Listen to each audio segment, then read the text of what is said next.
Today on Up Front, is Governor Walker's bid for the White House in trouble?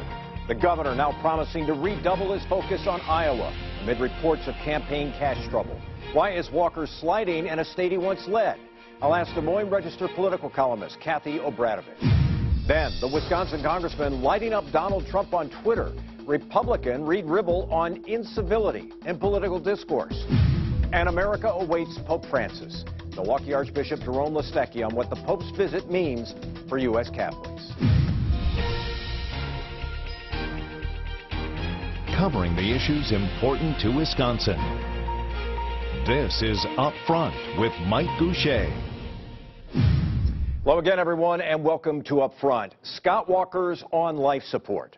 That's how one prominent political website described the state of the governor's presidential campaign one day after last week's GOP presidential debate. It may be too early to write the governor's political obituary, but it's clear his campaign now faces serious challenges.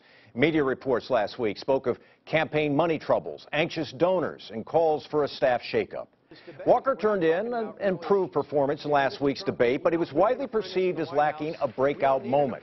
He had less airtime than almost all of the other candidates, and his campaign blamed CNN.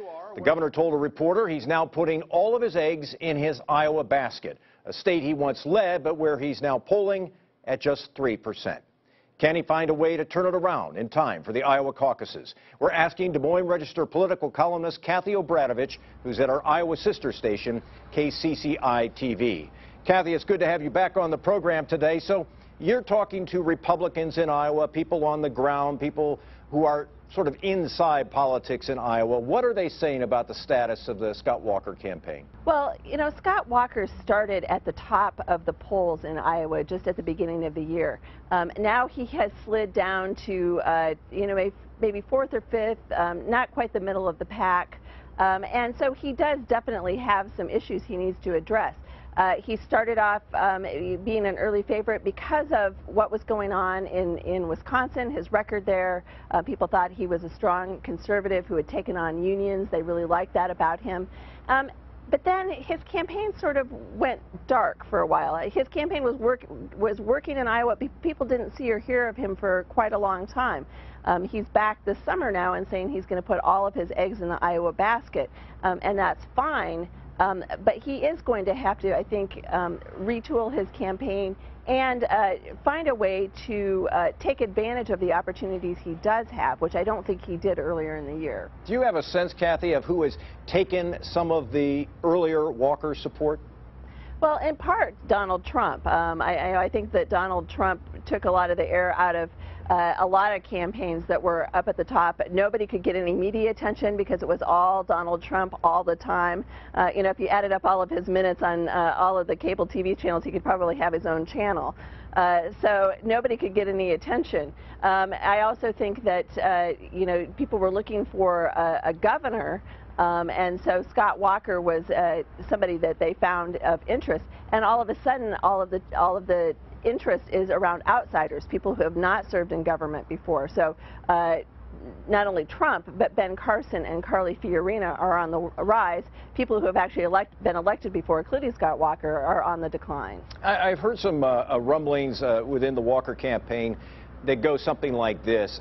We still think we're in better position in Iowa than people believe us to be, because we've talked with people who've actually participated in the Iowa caucuses in the past, and they still like Scott Walker. Are you hearing anything like that? Yeah, I mean, I talked to Scott Walker himself last weekend, and he said, we go out to these campaigns, and the polls don't show the number of people who are telling us, look, you're in the running. You are our top choice or second choice.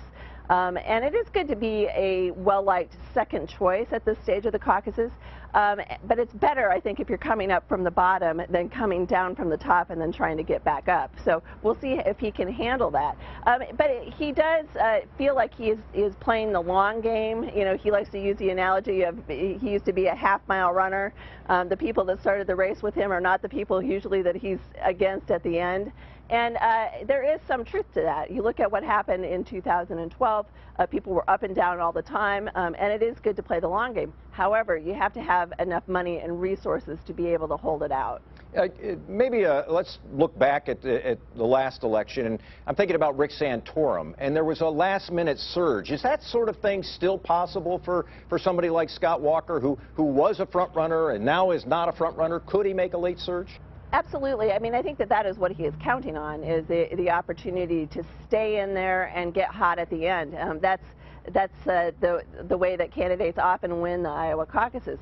However, Iowans do not live in a bubble. You know, they are paying attention to what's going on in the national stage.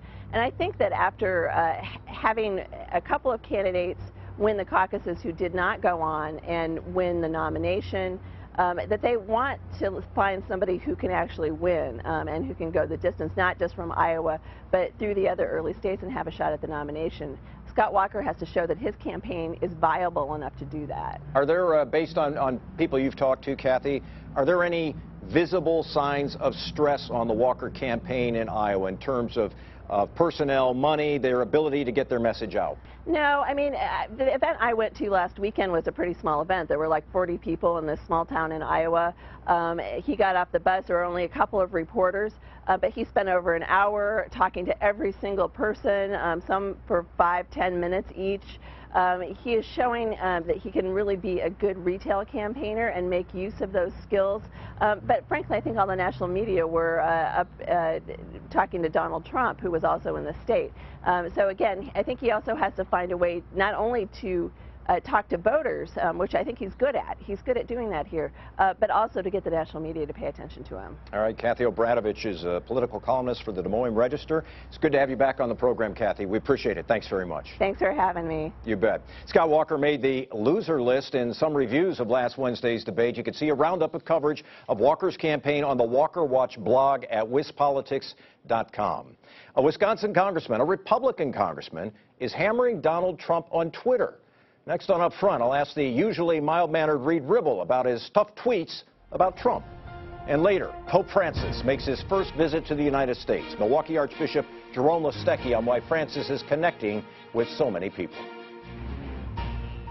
Up Front with Mike Goucher, brought to you by the American Transmission Company and the Wisconsin Corn Growers Association.